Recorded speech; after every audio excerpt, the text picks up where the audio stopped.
Second. All right. Good. Yeah. All right. We should be live on YouTube. My name is Betsy Cunningham, and this is Ryan Berriman, and we're going to kind of facilitate the discussion tonight. Just want to, given the chatter, I don't know that there's people on the other side, but we did invite everybody, you know, and there may be fluid sides, but so we just want to make sure that it's a place that anybody can express their opinion, whether we disagree with it or not. Certainly those of us who are in the Democratic Party who is hosting this event probably have a very, anti, Project 2025, or frankly, we wouldn't be doing this forum. So, but we really just want to talk about the Project 2025, theocratic nationalism, theologic nationalism, aka Christian nationalism, which is what it takes to form in the United States, and Ziklag. And if you haven't heard of Ziklag, you'll have a little introduction to who they are later on. So Ryan is actually the chair of our Young Democratic Caucus, and I, among other things, am co-chair with Richard Chasm of the Outreach and Events Committee, and that's really where this spurred for was a suggestion of somebody in this room that I won't point out, but thanks for doing that. So we're going to go through an overview of Project 2025, and I think that anybody have any questions? If you want to talk, you can probably raise your hand and talk during the interval, but it's kind of set up that we give some information and then open it up for everybody to discuss what they want. So, want to try? I know we're absolutely terrifying, Betsy and I, but please don't be scared by us. We're really funny.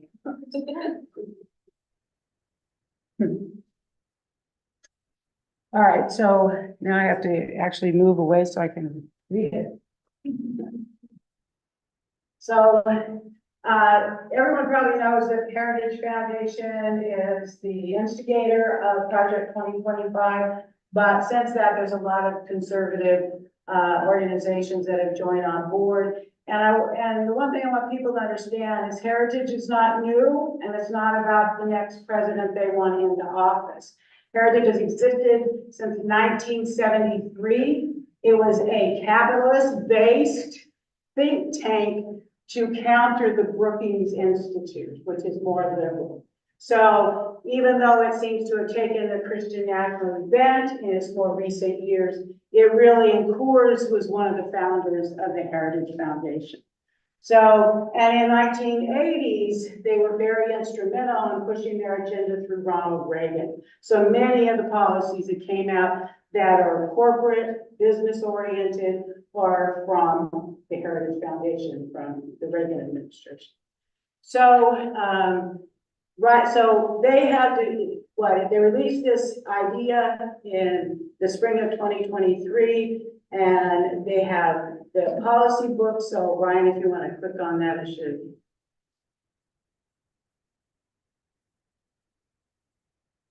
So basically the policy agenda, our goal is to assemble as many aligned, vetted, trained, and prepared conservatives to go to work on day one to deconstruct the administrative state.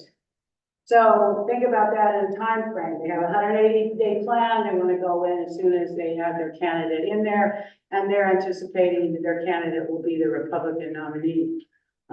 So the other thing is, when you look through this, and I don't know how many people have delved deeply in this, it really isn't a deconstruction of the administrative state. It's a reformation of the administrative state. They're not really eliminating, they may eliminate things or propose to that we think that they shouldn't, but the reality is it's really just a reconstruction of who is going to control and how they're going to control the administrative executive arm of the government. So the next slide is. My apologies, I did not know that there were links in this slide. So we don't even have to click on that. It's a personnel database. So right now they've been recruiting, and there's a sign-on form if you want to be part of their recruitment process. To be part of the administrative state that will go in and flood the government and take it over. So there's a personnel database that they have. This is, you can find these online, and the little handout we have has the links to all these places as well. The training videos and workbooks, we're going to go into a little bit of snapshot of the training videos, and then the playbook, the pillar one, you can put that on. Playbook 1, pillar 4. Sorry, playbook. You go down. And down. So I think if you want to know where those 900 pages are, they're here.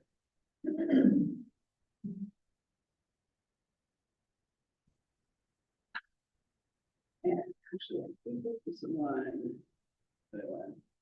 All right, you can go do it in a minute. You can go back to the slides, because I'm not sure I see the table of contents. So it fundamentally changes the administration of the federal government and their agencies. And it will violate constitutional due process, equal access, equal protection, and the separation of church and state for a few, but they want to overturn all that stuff. And the thing that really caught my attention is that really the core of this is reinstating the political patronage or spoilage system. So this country was founded on the political patronage system, right? And that was very common for the first 100 years or so of its nation.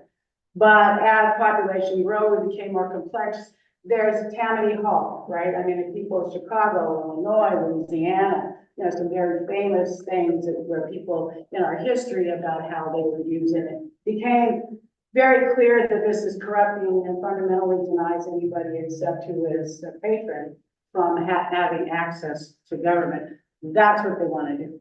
So, next slide. So part of the project, the 25 videos, that some of them are have people here watched any of them? All of them? Which videos?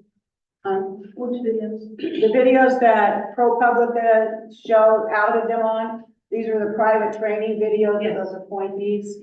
Yeah. So if you look through the list, and I thought I had one on there, but the list of the table of contents, and then the list of all the videos and their titles. So this is appointees and policy making, presidential transitions and appointee hiring. Some of this stuff it sounds benign, and actually some of the stuff in it is accurate. They have criticisms of the administrative government that I have. I've been an administrative hearing paralegal for a good part of my career, and there are problems in the administrative state. There very clearly are. I think the big difference, and this is often the thing I think, and left and right, is the solution. When they have a common, interest in what the problem is or identify it, but often what I see is a separation of the solution, and I think this is it. The things that are more ominous are advancing the president's agenda. That's very clear. This is the title of that. And the other thing that I found most compelling in some of these is the left-wing code words and biased language.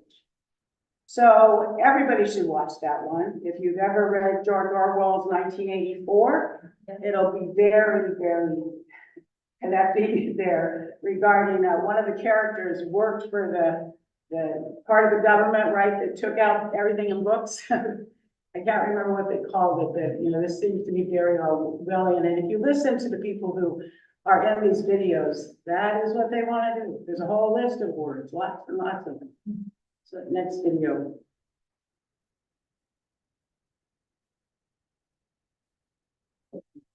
So I thought the best way to kind of If the next Republican president is in their own words. So do not take my word for it, just take it.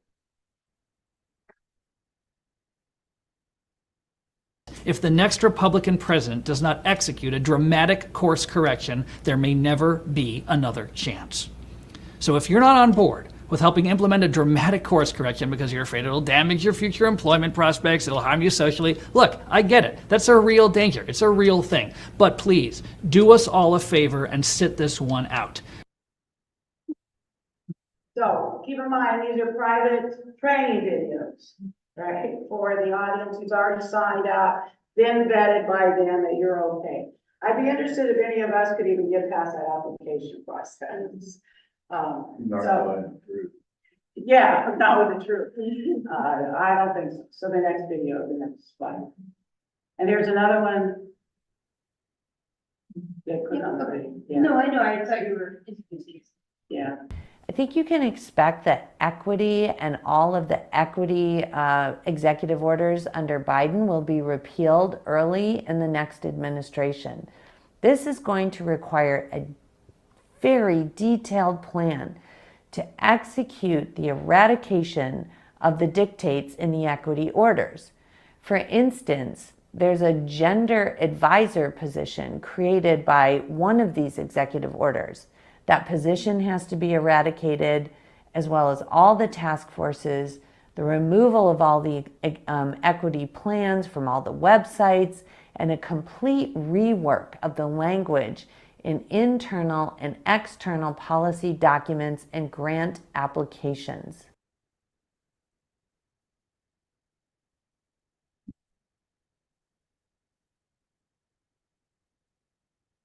Yeah, go ahead. The next one, dramatically. This is kind of the. What do you think about all of about the left's words and definitions in the environment? It's a great point, Katie.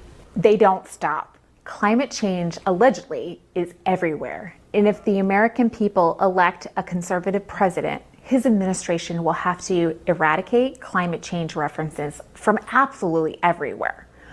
And according to our intelligence community, the #1 threat facing our country today is, drumroll, climate change. Not Russia, not China, not AI, climate change. This shows how the federal government is all in on this issue. And climate change activists wield a lot of power. This is an issue to pay attention to as it has infiltrated every part of the federal government. Now, when I think of climate change, I immediately think of population control, don't you? I think about the people who don't want you to have children because of the impact on the environment. Perhaps not everyone will make that connection, but after spending time in the international space trying to protect life, I can tell you that this is part of their ultimate goal, to control people. No, it's not, lady. Like I said, you need to watch that whole video. It gets you more interested. Don't have,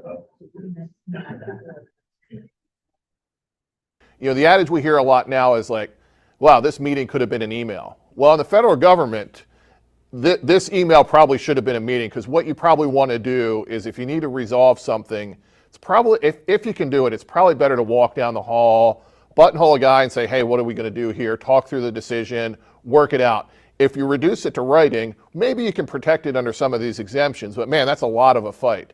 You're probably better off going down to the canteen, getting a cup of coffee, talking it through, and making the decision, as opposed to sending them an email and creating a thread that accountable.us or one of those other groups is going to come back and seek, and you're going to have to explain why you're withholding it, and you're going to fight in court. It's going to be a lot of expense. It's an email that's better resolved with a meeting.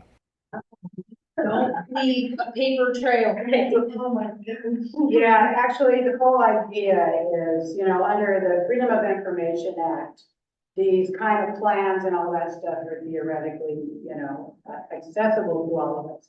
So this is, they talk about freedom, transparency in some of their other videos, but it's very clear that's a run, right? Or it's the way that politicians do avoid a paper trail, because somebody can make their life miserable if they don't, is the way they view it. So to me, I find that pretty kind of the crux of their idea. If it were not so subversive, then why don't they just want it in life? Why don't they want people to know what they're doing, including these videos? And I want to give a big shout out to ProPublica, and better yet, the person within this organization who gave this to ProPublica, because that's how we know about this aspect of Project 2025. Some of the other stuff, they have a public website, their manual, that kind of stuff, but that's really kind of more pablum in regard to some of the philosophical background of it. So, basically this is right from their playbook. this is an agenda prepared by and for conservatives who will be ready on day one for the next administration to save our country. So what will happen if they are successful? So anyway, anybody have any comments just about this? Because I think this is the end of this part. Comments? Questions? The lottery numbers, does anybody have the lottery numbers? Anyone? No? Okay. I'd ask you. You sure? Come on. You sure? Good for the next part? That's you. Yep, awesome. Okay, Hopefully the slide deck is the way it is. yeah, hope so. So, hello, my name is Ryan. I use they, them pronouns. And I would like to come in with this awesome little video about what is Christian nationalism. Now, one of the reasons I was so excited to share this with you all is because I want you to pay real close attention to that logo right there. This organization is called Christians Against Christian Nationalism. And that was super important to me because I want to be over here banging this gong like Christian nationalism is something we need to be paying attention to. It's an extreme, I believe, my opinion, an extreme threat to democracy is people trying to intertwine the Bible into our federal laws. So Christian nationalism terrifies me. So when I found out that there's an organization called Christians Against Christian Nationalism, I did a little jump for joy. And so this, it's a 3-minute video. It's a bit longer than I would like it, but it does a really good job of explaining the phenomenon of Christian nationalism from the perspective of one of the founders who was a devout Christian herself. So I found it a very profound video, and I'd like to share that with you all. So let's watch. Hi, I'm Amanda Tyler, Executive Director of BJC and co-host of the Respecting Religion podcast. The term Christian nationalism is getting a lot of attention these days, but there's often confusion about what that term means. I even hear people conflate Christian nationalism with Christianity. As a Christian myself, I can't stand when I hear my religious tradition equated with a harmful political ideology. So let's set the record straight. Christianity is a religion, one that is practiced by more than 2 billion people around the world, including many millions of Americans. Followers of Christ are diverse. We are spread across the planet, and we have different denominations, practices, theologies, and political views. So then, what is Christian nationalism? It's a political ideology and cultural framework that merges American and Christian identities. Christian nationalism teaches that to be a true American, you must be a Christian, and that to be a real Christian, you must affirm certain political positions. Nothing could be farther from the truth. I understand why some might confuse Christian nationalism with Christianity, since Christian nationalism misappropriates Christian symbols and Christian language, including crosses, the Christian flag, and various Bible verses. Christian nationalism confuses political and religious authority. As Christians, we are called to pledge our ultimate allegiance to God, not to any specific nation. But Christian nationalism turns love of one's country into an idol, pushing Christians to sacrifice our theological convictions when they come into conflict with the priorities of the nation or the politically powerful. As Christians, we are called to resist all idols and to love our neighbors as ourselves. That's why the Christians Against Christian Nationalism movement is bringing together Christians to speak out against the harmful political ideology, especially when it inspires acts of violence and intimidation. I'm in this fight against Christian nationalism because I know that faith freedom must be for people of all faiths and the non-religious, or it isn't faith freedom. As a Christian, I don't want Christian nationalism to be the only public witness of my faith. Christians have a responsibility to offer an alternative witness in the public square, in partnership with people of all faiths and the non-religious. I hope you'll join me in this effort. To learn more about this topic, subscribe to the Respecting Religion podcast, follow BJC on social media, and sign up for our newsletter. You can also join the... A lot of plugging at the end, but Yeah, so there was that, and I was super. Hi, I'm Amanda. Thank you. So I have one more video that I'd like to show you. Does anybody know who this is? Unfortunately. Yeah. Okay, for those of you who don't know who this is, I envy you. This, unfortunately, is Representative Lauren Gilbert out of the great state of Colorado. My mom would get me in trouble if I said the thing that I wanted to say right now. Someone be quiet, just play the video. The church is supposed to direct the government. The government is not supposed to direct the church. That is not how our founding fathers intended it. And I'm tired of this separation of church and state junk that's not in the Constitution. It was in a stinking letter, and it means nothing like what they say it does. So, my purpose I think I'm a huge believer in transparency and explanations. So the reason I included both of those videos, number one, the one that explains the Christian nationalism phenomenon, number two, one of our very own representatives saying that she does not think that there should be a separation of church and state. My goal for that was to impress upon you how big of a deal this is. I feel like there's a misconception that there's only like half a percentage of people who truly feel this way, and that most people are more sensible and they understand that there should be a separation of church and state. No, not all people are reasonable. Some people are Lauren Boebert. So just wanted to unfortunately dispel the misconception that this is not a very common ideology.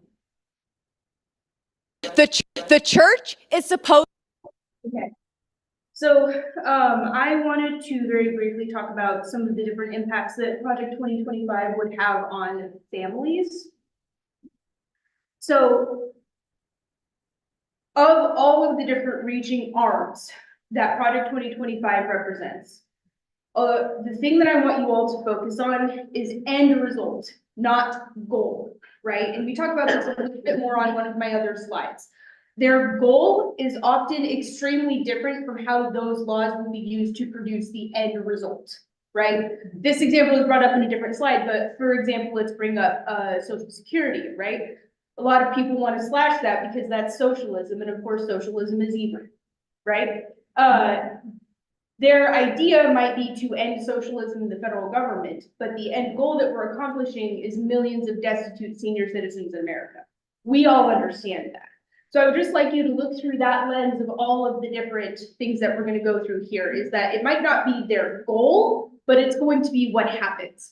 So SNAP will be diminished or gutted entirely, leaving 1 in 6 Oregonians hungry. I'm going to be straight up. I've actually heard the number of people who receive services from the Oregon Department of Human Services. I believe has actually been updated to run in 1 in 3, because it's not just SNAP. There are other services that the Department of Human Services offers. Head Start education for children will be defunded. In our area, we call that you can. Bye-bye, you can. No more Head Start. And overtime pay and weaken and dismantle unions, leading to less income in the working classes. This one really puzzles me because I believe that the idea of a lot of conservatives would be to return things in value to the American working class. So I cannot fathom how the thing about overtime pay and weakening and dismantling unions could possibly work with that. But I guess that's why I'm presenting against Project 2025. Remove civil protections for housing, employment, and other opportunities. People will be free to discriminate based on age, health, nationality, language, and the other currently protected classes. So we're all aware that they're probably trying to do this to discriminate against their least favorite demographics, right? Like LGBT plus people, people of color, disabled people. But it's all classes. They remove protections for some of us. Those protections go away for everybody else too. That is something that I would like to remind you all, is that, well, they're not going to discriminate against you maybe because you're straight and white. They might discriminate against you because you age. They might discriminate against you because you, like me, were born with a hearing impairment, anything like that. And then remove public transportation funding. For many of us in this room, this might not seem like such a big deal, but for a lot of the poorest members of our community, that's the end of the road. That's it, that's done. How are they supposed to go in to get services in town? How are they supposed to make it to doctor's appointments without a bike? I live in Sutherland. We know of people who regularly take Umpqua Transit into Roseburg, and that's their only option to attend doctor's appointments and get groceries and things.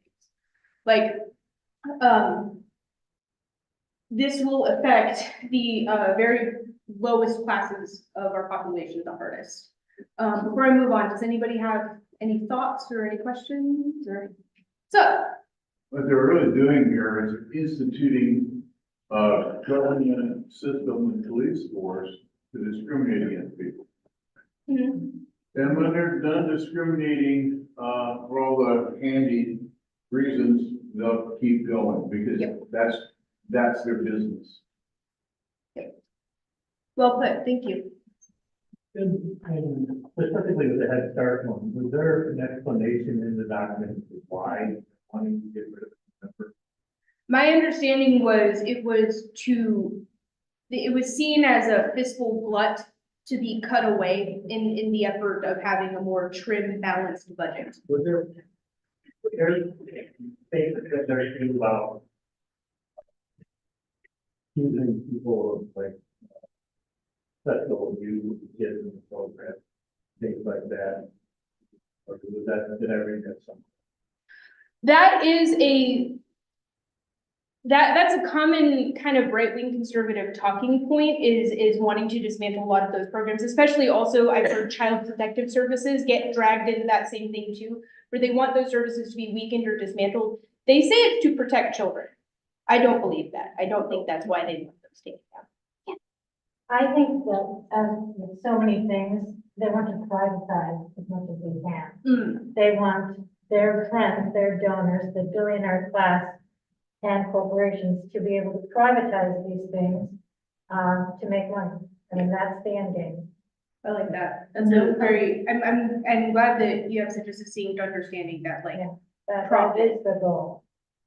I would say the goal also is to eliminate any public education. Absolutely. Yep. Yep, 100%. The slide order got switched around a little bit, so I'm as excited as you all to see what's up next. Okay, other impacts. I wanted to go over this.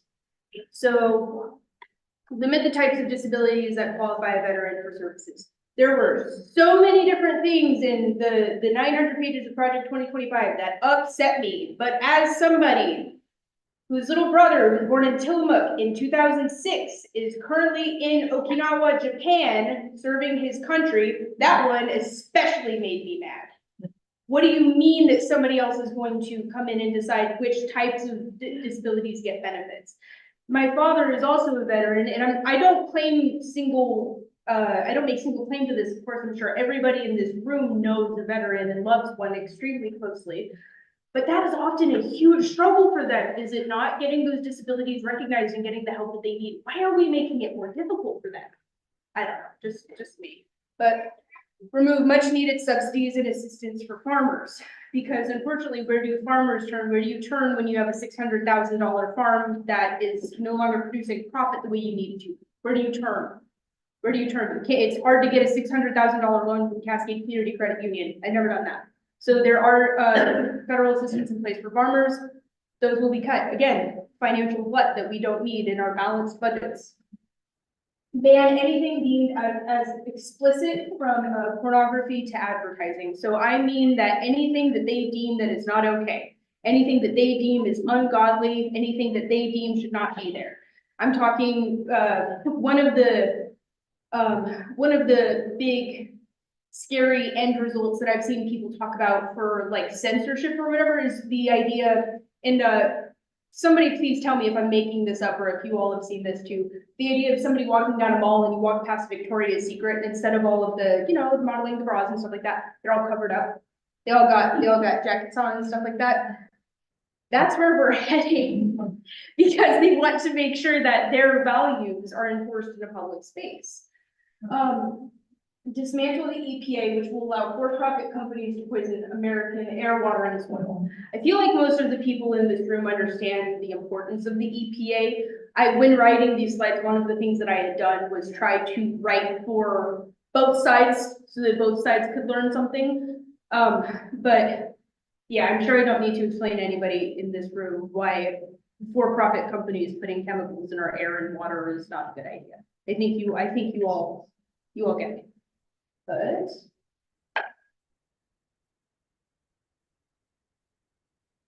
okay. This goes back to what I was saying at the beginning. Change affects us all. It's not just the end result, and I will be reading these out. Medical privacy rights will be stripped away primarily to control people who can carry pregnancies, but this breach will be used in other ways. People will be denied jobs or housing due to health, since it would be risky to hire someone with terminal cancer or heart disease. Both of my parents are alcoholics. My mom is recovered. I'm very proud of her. She has 13 years sober. I probably would not be getting housing because I am a risk. Because in my medical history, there's alcoholism, right? I'm a risk. I'm risky to rent to. The federal government will decide which demographics are worthy of fostering children, which is primarily to punish LGBT+ folks. However, the same control may prevent anyone from expanding their family. Perhaps you have facial tattoos, and proponents of Project 2025 think that facial tattoos are too scary for children. Anybody here know what Post Malone looks like? He's a very, just to give you an idea, he's a singer, he's a very sort of generally just normal, attractive guy, got a ton of tattoos on his face, right? He probably would have a hard time. And this is the example that I brought up earlier. Ending socialist components of the federal government is a high priority for Project 2025, which includes Social Security and Medicare. We know how that's going to end. Under Project 2025, the number of American seniors who are homeless and destitute will skyrocket. Please, nobody leave this room laboring under the delusion that this will not affect you. This will affect every single one of us, all of our communities, all of our neighbors, all of our families.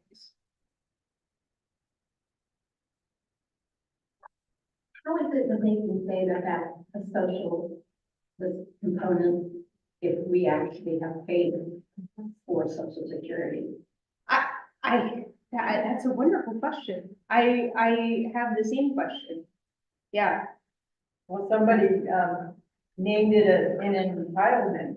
It's not an entitlement. I know, somebody named that and then they've taken it. Saying that about it. That was one of the arguments.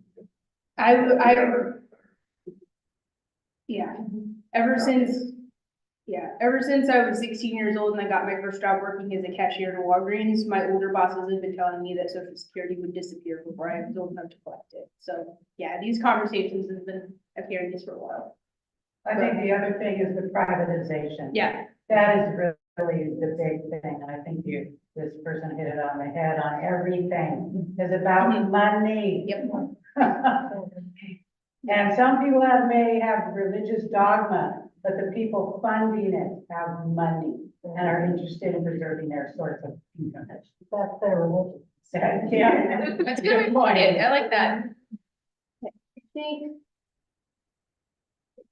And got a video.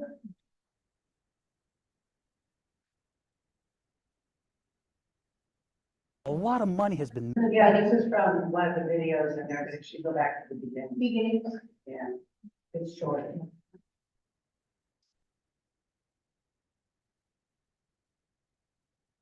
Now, in terms of a tip, survival tip, do not let career bureaucrats hinder you from advancing the president's agenda. Keep in mind, you're coming into a place, Washington, D.C., that does not share your conservative values. They're even hostile to it because you're here to do something that's not in their interest. They're not going to be your friend and they're not going to help you succeed. What are you doing? You're here to cut government. You're here to cut spending. You're here to cut regulations. You're here to stop the waste, fraud, and abuse that's going on. But a lot of careers have been made from that. A lot of money has been made from that. Fiefdoms have been built around it. So you're going to get a lot of opposition here. It's an entire industry of opposition from lobbyists, professional associations, contractor groups, and disappointingly, faith-based organizations. We're not going to talk about the number of Charlie XCX videos I watch. Everybody be really nice to me about it. And Megan Thee Stallion. You know, this sort of thing's been tried before and it's never worked out well.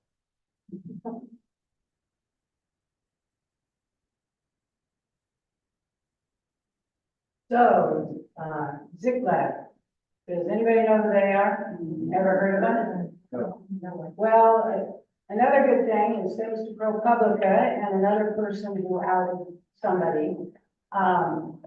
This is, part of the slide from ProPublica. The Ziklag's mission is to fuel cultural transformation for the kingdom. So, religion, right?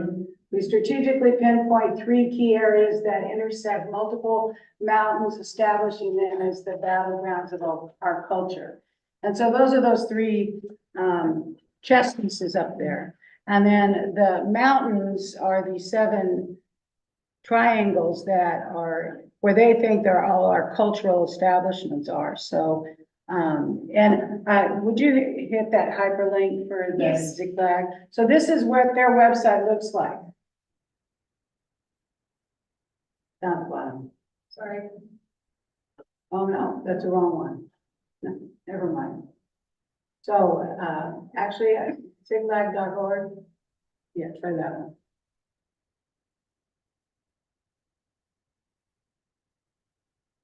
The hyperlink. Now I know to check my links beforehand. Well, it's just ziklag.org. That's their website. That's scary.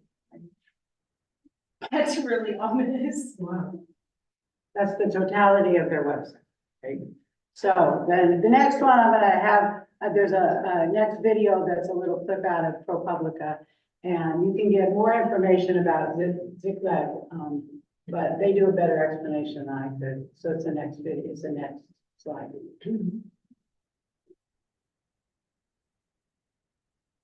You almost hate to put it out this clearly because if somebody else gets a hold of this, boy, they'll freak out. That was Lance Wallnau, a Texas pastor who is one of Donald Trump's most vocal evangelical Christian backers.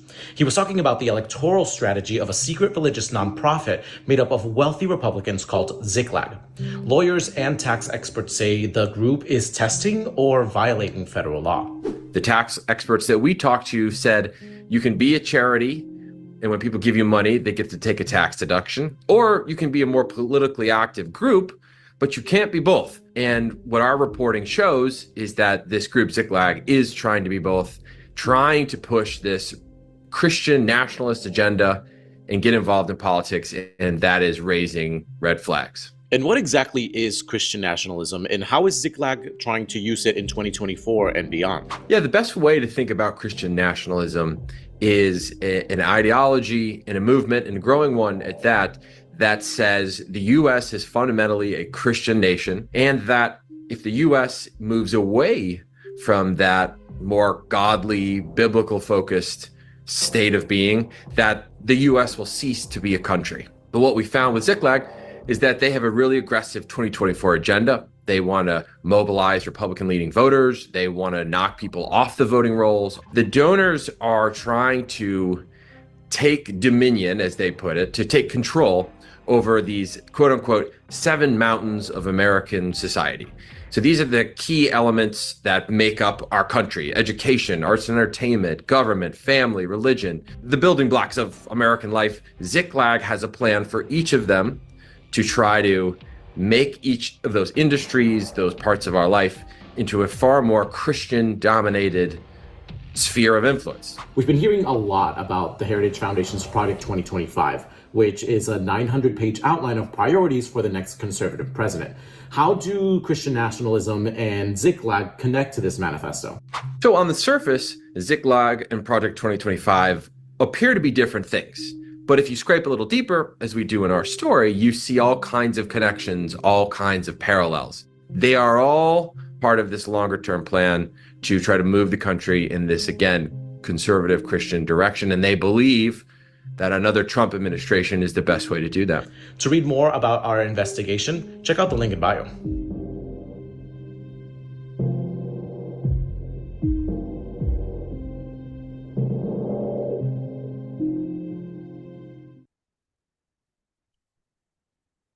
So that secret list accessed on their website, there are, I think it was a little over 100 invitees only that are millionaires in the United States. That's their membership base. The company, and they don't have a list of all the companies that I can find so far, but one of them is probably best known maybe to us is Hobby Lobby. Yeah. Hobby Lobby. Yeah. And the owners of Hobby Lobby. So there's, and I actually think also Jockey, the sportswear jockey, the people who own that. So that, yeah, I mean, where you spend your money matters, okay? Yes. Because we fund these folks, right? You know, with our dollars, so. Anyway, so it's, they're still investigating this organization to reveal more information about it. But it's, you know, pretty scary that, you know, they're funding this in this manner, and they certainly don't want the light of day shined on them, right? So I think the next thing is, what are we gonna do about it? Right? Yep. We have one slide left. You're almost done. You've made it so far. I'm so happy for all of you, especially because it's been a lot of dour, just darkness, hopelessness. We've been showing at you. Real quick, everybody admire my not purchased from Hobby Lobby crochet project. Yeah. Yeah. Okay, so I wanted to show that off real quick. So then this last slide is called What Do We Do? What do we do? What do we do about all this? We combat misinformation and encourage education instead. We encourage people to actually do actual research, not searching for something in Facebook and then being like, well, there's 3 likes on this post. I'm right, obviously. So we need to do better. So showing people how to access real education about the things that matter. We volunteer in campaigns with people opposing Project 2025. If there's a candidate who's very vocal in support of Project 2025, maybe see who they're running against and see if you can phone bank for them or something like that. We attend information sessions like this one. We learn, we connect. This is a piece of community that they can't take from us. We register to vote and encourage our friends and neighbors to register as well. I'd like to draw everybody to this little section here. I forgot to type where I got this from. I took this screenshot straight from Pew Research. I got this straight from them. About 2/3, 66% of the voting eligible population turned out for the 2020 presidential election. 34% of eligible voters did not vote in the 2020 election. That's the highlighted section. Keep reading. The highest, the 2018 election, 49% turnout, had the highest rate for a midterm since 1914. Y'all, we're not beating a 50% turnout for our midterms. This is why we're sitting here and we're wondering how stuff like Ziklag and Project 2025 happened, where it's the wishes of a very small minority trying to extort control over the great majority, because the majority doesn't register to vote. So yeah, this is what we do, and thank you all for coming here. Does anybody have anything they want to talk about? You all are with the Democratic Party? Yes. My mom and I, we moved to Roseburg last December from Eugene, and we were very active in Eugene, but what is there? I have emailed the Democratic Party of Douglas County to see what can we do here locally? Yeah, absolutely. Betsy, do you have a little bit more? Well, right now we're gearing up to do around the campaigns, right? And Right. we have a project called Neighborhood Leader. We're a very small party. I mean, we may. Oh, I'm sure. We may do a lot of stuff, but there's only a few of us doing a lot of stuff.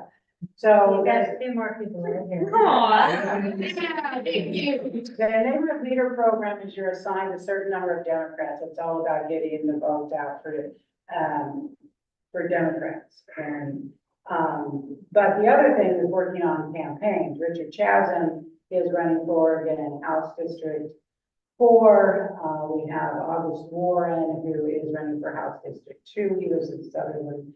And so it's getting the campaign folks for that. So now in the world, door-to-door canvassing is always the best thing. Yeah. But that's limited, in particular the topography of roads. Yeah. The older you get, it may be more Living in challenging. But you can now text people. I mean, there's text banking, and one of the things that we'll be setting up for August is check banking. It's the biggest bang for the buck. I've done that for Buffalo. And so, yeah, and we're actually doing an effort, I think, next Saturday out of the office. But we're open from Monday through Friday, 10 to 2. Stop in, find out more about it, and find out the other things that you can do. You can be like on the outreach committee, right? It's like they put this together. The Young Democrats has a caucus. We have a Native American caucus that is starting up. Hopefully a social justice caucus, and we have a Stonewall caucus. So we're working towards getting those identity and issue related things, because we think that's what will galvanize more people into the party, because our collective voice matters a whole lot more when Republicans outnumber us 2-1. Yeah. So the good news is non-affiliated voters are right on the heels of the Republicans. So there's 33,000 some Republicans right now. We're a little shy of 16,000, and there's about 32,000 non-affiliated voters. I will say one thing about the non-voters. In Oregon, it's far less likely that people are not registered to vote, okay, because of our motor voters.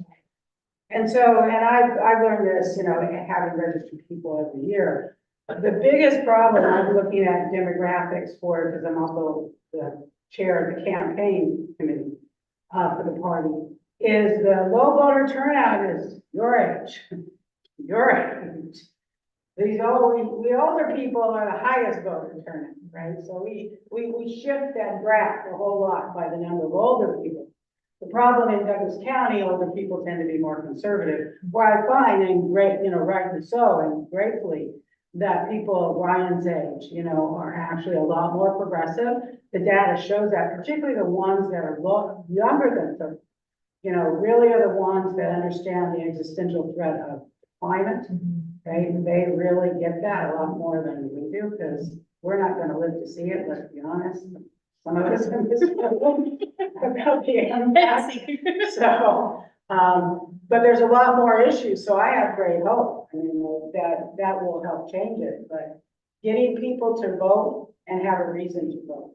And I think that sometimes Harris has changed the dynamics of voter turnout. There will be more voter turnout because she's now the candidate, no doubt in my mind. But we need people voting for Richard in Richard's district, right? Because what happens in the state has a whole lot more to do with our quality of life in Douglas County than what happens at the federal level.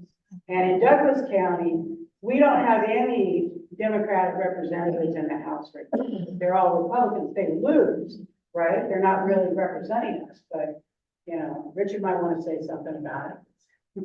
Well, if I can just also add that, we have our local elections, too, or city elections coming up. They're not, they're not technically nonpartisan, but who goes into that, who gets elected to our city council has a real impact on our local community. And school boards. And school boards. Yeah, and those will be next spring. Yeah. So once we get through the November. Board of Trustees, fire districts will be in May. So we have all those things that are really important, and Richard's a former water control district person, so those, he can, tell about how important those things are, what kind of decisions get made. City council, I'm a homeless and housing advocate, as my name is, because that matters mostly right now of how we're treating our homeless, city council. Every single one of them, in my opinion, and I live in Roseburg, needs to go, every single one.